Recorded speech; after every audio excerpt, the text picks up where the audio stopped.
सूक्ष्म चीज है। और हवा को भी किसी जंत्र से हम पकड़ तो लेते हैं ना, किंतु आकाश ऐसा सूक्ष्म है उसको किसी प्रकार से भी नहीं पकड़ सकते। आकाश को भी एक प्रकार से पोल के रूप में घड़ा है, उसको ऊपर से बंद कर दिया, उसके भीतर में पोल है, वो आकाश से बोले पकड़ दिया। किंतु उससे और सूक्ष्म चीज है मन है, वो इस प्रकार से भी नहीं पकड़ा जाता।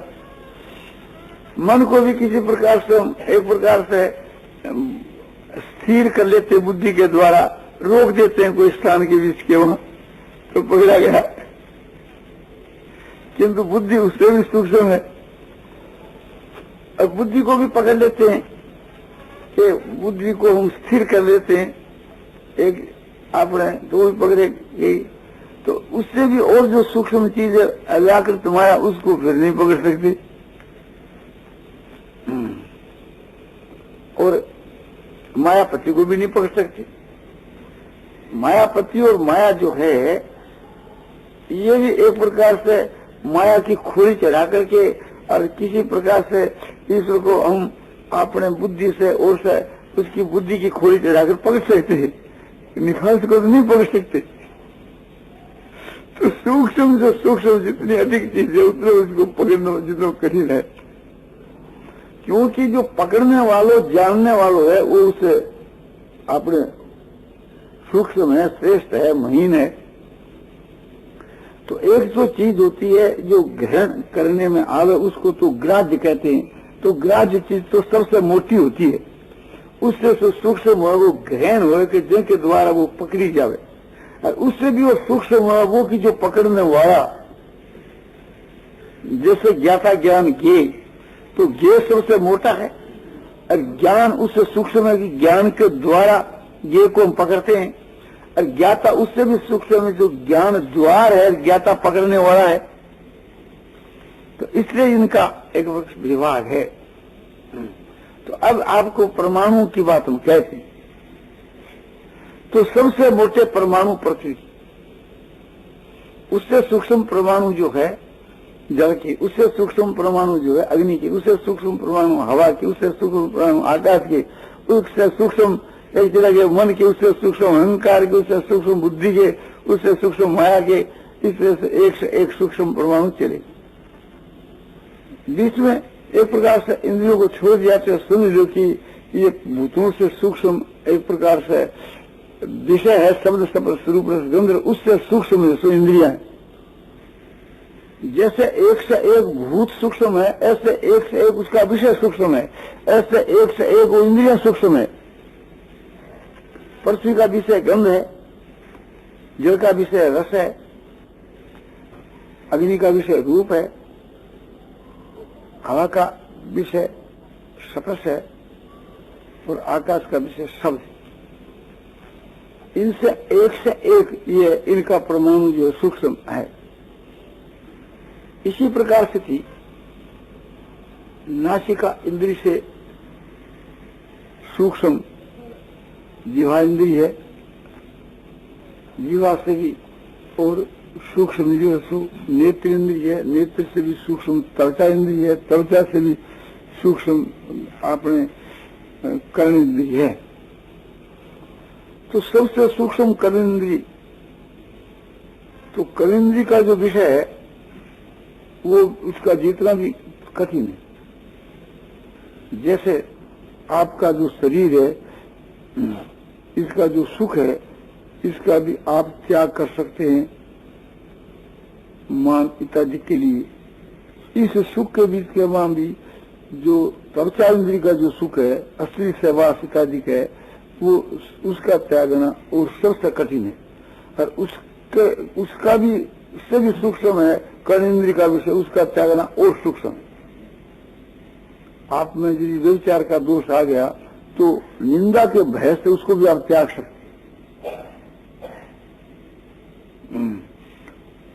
आपका जो मान अपमान है उस अपमान को भी सह सकते हैं और अपमान को भी आप सह सकते हैं और मान का त्याग कर सकते हैं बड़ाई के लिए कि संसार में हमारी कीर्ति होवे, तो हम अपमान भी सह लें, जूता जहाँ पड़े वहां बैठ जावें, झाड़ू दे दें, जैसा ये बहुत अच्छा है। तो आपकी कोई निंदा करे, गालियां काटे, वो नहीं सह जाओ। प्रशंसा तो आप चाहते हैं और निंदा आप नहीं चाहते। तो ये एक प्रकार से सबसे परे की सूक्ष्म चीज है, आकाश तत्व की चीज है। अब परमाणु की बात ख्याल करो कि पार्थिव जो जितने पदार्थ है, जैसे जितनी औषधा है, उनका जो परमाणु है उसका असर विशेष रूप से होगा, वो चीज सबसे ज्यादा मोटी है, सब तुरंत समझ में आ जाएगा उसका छुआछूत का और का। ये छुआछूत इस वास्ते चला कि उसका परमाणु का तुरंत आपने गहन हो जाता है। तो छुआछूत जितनी पृथ्वी और जल के साथ में समुद्र रखा है, तुरंत असर कर जाए कि एक जल है और उस जल के वहां एक कोढ़ी आदमी ने हाथ धो लिया, कुष्ठ रोगी ने, तो उसके सारे जल के परमाणु वो चीज फैल गई। वो जल पियोगे तो आपको निश्चय कुष्ठ हो जाएगी। कुष्ठ रोगी का हाथ धो लो, जिससे कुष्ठ जो है और उस कुष्ठ का परमाणु को आप उसको पानी पी लो, आपके शरीर में कुष्ठ निकलाए। जैसे शीतला है, शीतला का जो बन है उसका जो रस है, वो रस कहीं आपको छू जाएगा तो आपके भी शीतला हो जाएगी। और उस रस को थोड़ा जल में घोलकर पी जाओ, समझा, तो शीतला होगी आपको, इसको कोई रोकना वाला नहीं। बहुत स्थूल का आपको बताया था मैं। जैसे किसी का हृदय की बीमारी हो गई, उस हृदय की बीमारी के वहां उसके उल्टी होती है, दस्त होता है, उस दस्त और उल्टी पर माखी बैठती है, वो माखी उड़ करके आपके भोजन पर जाकर बैठ जाती है। उस परमाणु को लेकर के जो हृदय की बीमारी के जो सूक्ष्म परमाणु है, वो परमाणु आपके भोजन के वहां शामिल होकर के फिर उस भोजन को आप करने से आपके भी हृदय की बीमारी हो जाए।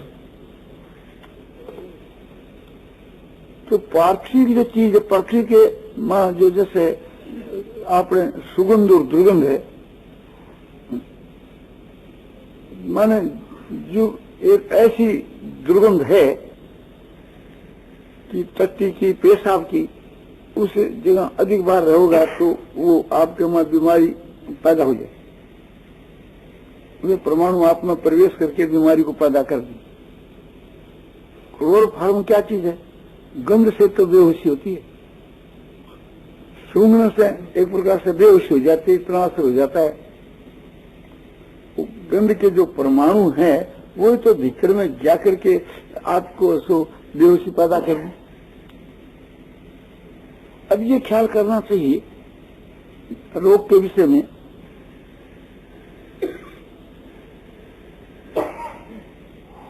दुर्गंध से बीमारी ज्यादा फैलती है, साइंस भी इसको मानता है। इसलिए जहां पर बहुत दुर्गंध आती हुए उसका तुरंत गवर्नमेंट को इलाज करना पड़ेगा कि इसको उठाओ, ये दुर्गंध से बीमारी फैलेगी। उसके बाद जल की बारी आती है कि जहां एक प्रकार से जल भी है, गंदा है, तो वो में दो चीज होगी, जल को एक असर, एक आपने गंध को, तो ज्यादा भय, इस वास्ते वह को इलाज करना चाहिए। पानी के भीतर के वहां कोई दूषित पानी है, पानी जो खारा है, पानी जो एक प्रकार से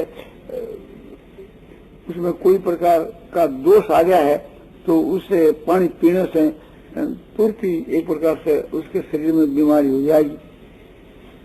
ये जो विष का असर तुरंत होता है, क्यों? ये विष क्या चीज है? ये पार्थिव चीज है। पृथ्वी का जो खराब तत्व है वो विष है, उसको संख्या खा जाओगे तो मर जाओगे, तो वो एक प्रकार से पार्थिव चीज है। ऐसे ही जल तरल जो चीज है, वो तरल जो चीज है वो भी एक प्रकार से बहुत खराब। वो जल के भीतर के बीच में कोई चीज, पार्थिव चीज मिल गई तो वो जल भी एक प्रकार से दूषित हो जाता है। अब जल के बाद के वहां अग्नि की पारी आती है, तो ये हमारे जो बुखार इत्यादि है, ये क्या चीज है? ये अग्नि तत्व उसमें ज्यादा है। एक बुखार वाले रोगी के साथ में आप सोओगे तो आपके बुखार हो जाएगी, पर विषैली जो बुखार है, ज्यादा खराब बुखार, जैसे प्लेग की, तो एक प्लेग वाला रोगी के पास में रहने से, उसको छूने से, उसमें जो बुखार के उनके परमाणु हैं तो वो आपको पकड़ लेगी। जैसे किसी के आग लगी या अग्नि पकड़ ले, वो स्थूल है, और समझो कि वो आसपास के घर को अग्नि जला देती है, तो उसका मोटा परमाणु है। और ये बुखार का सूक्ष्म परमाणु है, वो बुखार भी एक आग ही है। तो इस तरह से उसका असर हो जाता है। उससे और सूक्ष्म है हवा। हवा जो चलती है, ठंडी हवा, गर्म हवा, उसका तुरंत असर होता है। हम धूप में जाते हैं तो उसका असर हो जाता है।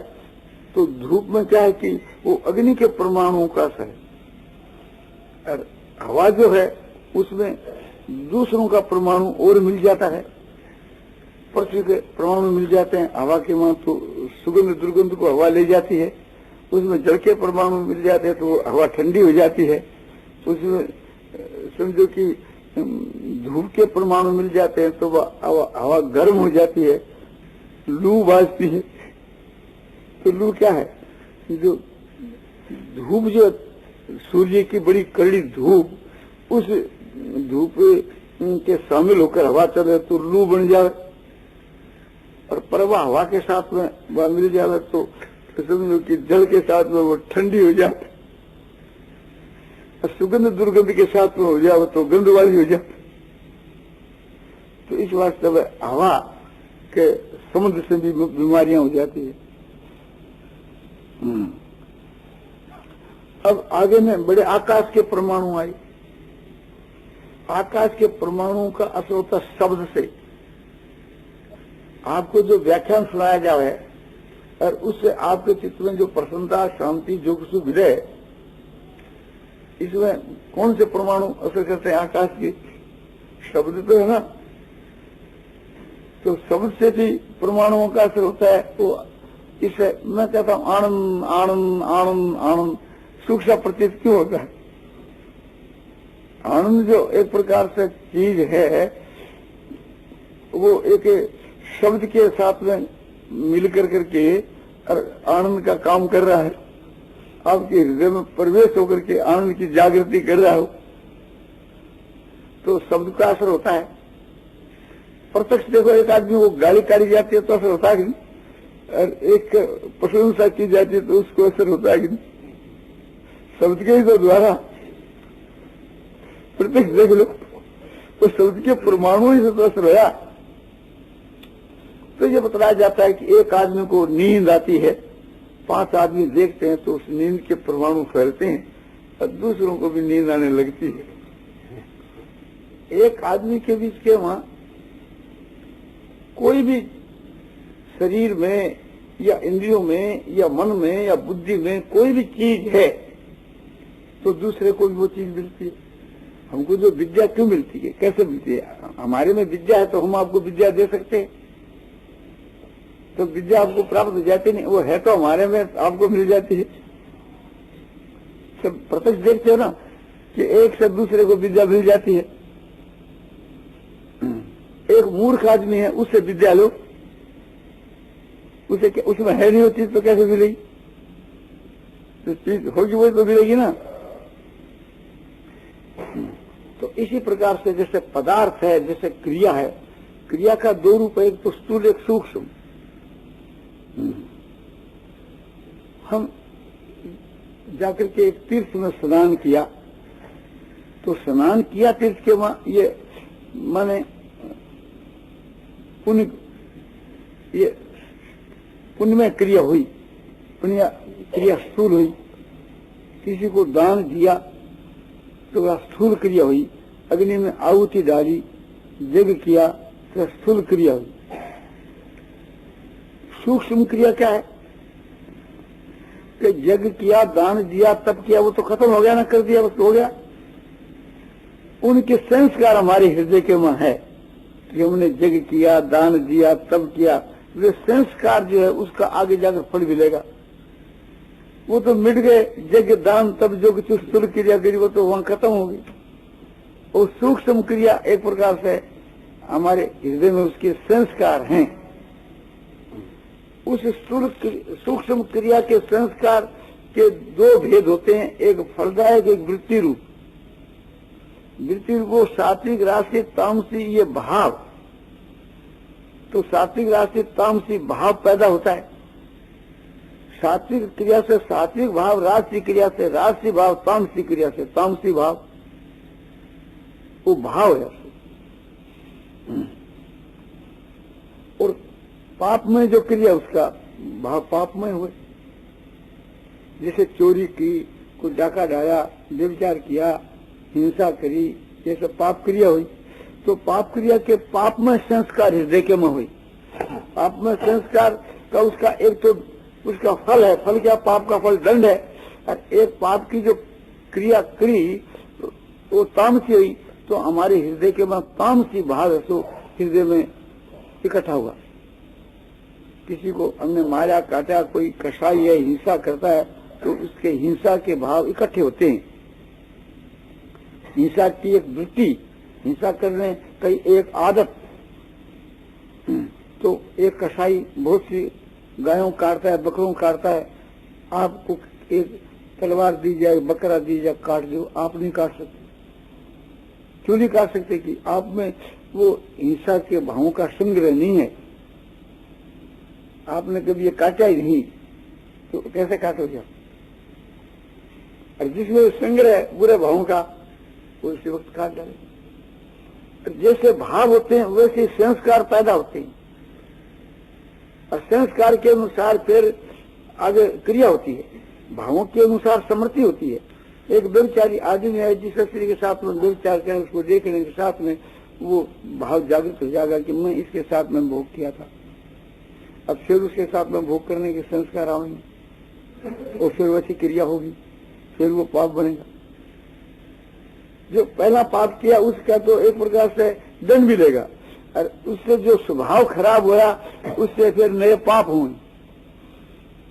तो एक पदार्थ है, बहुत मोटी चीज पदार्थ है, जो आकाश, वायु, तेज, जल, पृथ्वी, शब्द, स्पर्श, रूप, रस, गंध। आकाश, वायु, तेज, जल, पृथ्वी से शब्द, स्पर्श, रूप, रस, गंध, ये सूक्ष्म। उन स्थूल का भी असर होता है, सूक्ष्म का भी होता है, कि स्थूल के मन सूक्ष्म तो है। इस बात से उस सूक्ष्म के द्वारा ही उसके में असर होता है। तो जितनी बीमारियां हैं, जितने जो रोग है इत्यादि के, ये इस प्रकार से उसमें प्रवेश कर जाते हैं। हमारे शास्त्रों में यहाँ तक परमाणुओं की बात आती है, नेत्रों के परमाणुओं की और सूक्ष्म माने मन के परमाणुओं की। आपको दृष्टांत से समझाता हूँ। शेषनाग जी महाराज की बीमारी हो गई, तो वे एक प्रकार से इलाज कराने के वास्ते अश्विनी कुमार वैद्यों के पास में गए, और उन्होंने इलाज किया, किंतु उसके बीमारी नहीं मिटी। तो संसार में उन्होंने सुना कि धन्वंतरी जो वैद्य है वो सबसे बढ़ करके है। धन्वंतरी को भगवान का अवतार माना जाता है। फिर धन्वंतरी के पास में शेषनाग जी आए, तो उन्होंने वही दवाई दी, किंतु उसकी आंख बांध दी, बीमारी बढ़ गई। तो धन्वंतरी वैद्यों के पास में शेषनाग जी गए, बोले हमारी बीमारी बढ़ गई। बोले कैसे? बोले इस दवाई से। बोले दवाई तो हम भी नहीं थी। बोले इसी से मिटी। किसने मिट्टी की? धन्वंतरी ने। तो अश्विनी कुमार वैद्य धन्वंतरी के यहाँ आया, उसको साथ लेकर, इनको आप क्या दवाई दी? बोले यह दवाई दी। इससे दवाई तो आप ठीक दी। अरे यह दवाई मैं दी थी, मैं जो इसको दवाई दी थी इसकी बीमारी नहीं मिटी, आप जो दवाई दी इसको बीमारी मिट गई। ये क्या कारण? वही दवाई। बोले तुमने इसकी आंख नहीं बांधी होगी। तो आंख तो नहीं बांधी। बोले सांप इसकी आंख में विष, उस औसत में विष तोड़ जाता है, तो उसका असर क्या होगा? समझे? तो नेत्रों की वृत्ति के द्वारा वो सूक्ष्म रूप से वो चीज उसके वहां दौड़ती है। जैसे मैले के भीतर के वहां दुर्गंध आती है, ऐसे जो भाव असर था उसमें दुर्गंध आती है, वो सूक्ष्म है। वो मैले का एक स्टीम और क्या चीज। तो इसी प्रकार से थी उस सांप में जो विष है, उस विष का प्रवाह नेत्रों के द्वारा भी चलता है। जैसे कोई एक आदमी, कोई एक पापी पुरुष है, उसका हमको दर्शन हो गया, तो दर्शन होने से उसका असर हमारे पर क्यों आया? हम उसको छुआ नहीं, कुछ नहीं। एक महात्मा का दर्शन हो गया तो उसका असर क्यों आया हमारे? तो महात्मा को हम देख लेते हैं तो हमको लाभ, और महात्मा हमारे को देख ले तो हमको लाभ। तो महात्मा में जो चीज है वो नेत्रों के द्वारा सूक्ष्म रूप से विकसित होती रहती है, तो उसका परमाणुओं का असर हमारे ऊपर आ जाता है। और हम महात्मा को देख लेते हैं तो हमारे नेत्र वहां से जाकर उस चीज को ग्रहण कर लेते हैं, तो वो चीज हमारे मुझ के आ गई। एक पापी को हमने देख लिया तो उसका असर हमारे ऊपर आ गया। एक कुत्ता कुत्ते के साथ में विषय भोग करता था, इसको समझो कि रेणुका ने देख लिया और वहां वो ठहर गई किसी देर तक, तो जमदग्नि ने क्या समझा कि ये व्यभिचार दोष, क्यों कि तुम्हारे हृदय के बीच में बुरे भावों की जागृति होगी। तुम किसी कुत्ते कुत्ती को भी व्यभिचार करते हुए देख लोगे तो तुम्हारे हृदय के वहां व्यभिचार के संस्कारों की जागृति हो जाती। कहा तो किसी ने, तुमने आंख से ही देखा ना, तो आंख से वो परमाणु ग्रहण कर ली। ये परमाणु की बात आपको बताता हूं कि आंख से परमाणु ग्रहण इस तरह से होते हैं। कान से आपने व्यभिचार की बात सुन ली तो उस व्यभिचार का चित्र आपके मन में आ गया, तो आपके दिल के मन व्यभिचार के भाव की जागृति है शब्दों से, जैसे रूप से ऐसे शब्दों से, और सपर से तो और ज्यादा। तो इसी प्रकार से कि जिन पुरुष में जिस प्रकार के परमाणु है, आसुरी संप्रदाय के या साथ अपने देवी संप्रदाय के, वैसे परमाणुओं का संसर्ग उसमें आ जाता है। आप कहीं पर समझो कि चौपड़ता खेली जा रही है, वहां आप बैठिए, उनके परमाणु आप में प्रवेश कर करके और आपके हृदय में भी यह भाव पैदा हो जाएगा कि मैं भी खेलूं। एक दिन ही, 2 दिन ही, 5 दिन के बाद आप नेत्रों से कहीं बाइस्कोप देखिए, उनका विकार आप में पैदा होने लग जाएगा।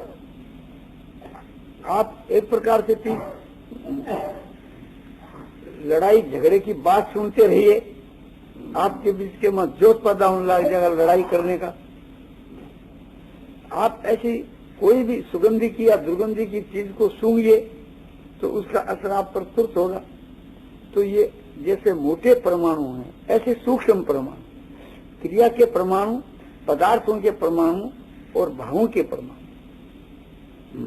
पदार्थों के परमाणु तो ये जो आंख से दिखने वाले जितने जो संसार के जो जड़ पदार्थ है, इनके संग से वैसा असर होता है। इसी बात को लेकर करके हमारे शास्त्रों में ये छुआछूत चली, परमाणुओं को लेकर। ये जो डॉक्टर लोग हैं ये भी परमाणुओं को मानते हैं, परंतु स्थूल परमाणु को तो मानते हैं और सूक्ष्म परमाणु की तरफ इनकी दृष्टि नहीं गई। सूक्ष्म वहां तक तो गई, शब्द सपर स्वरूप गंध, आकाश वायु तेज और पृथ्वी, पर इंद्रियों तक नहीं गई और मन और बुद्धि तक तो गई खुद।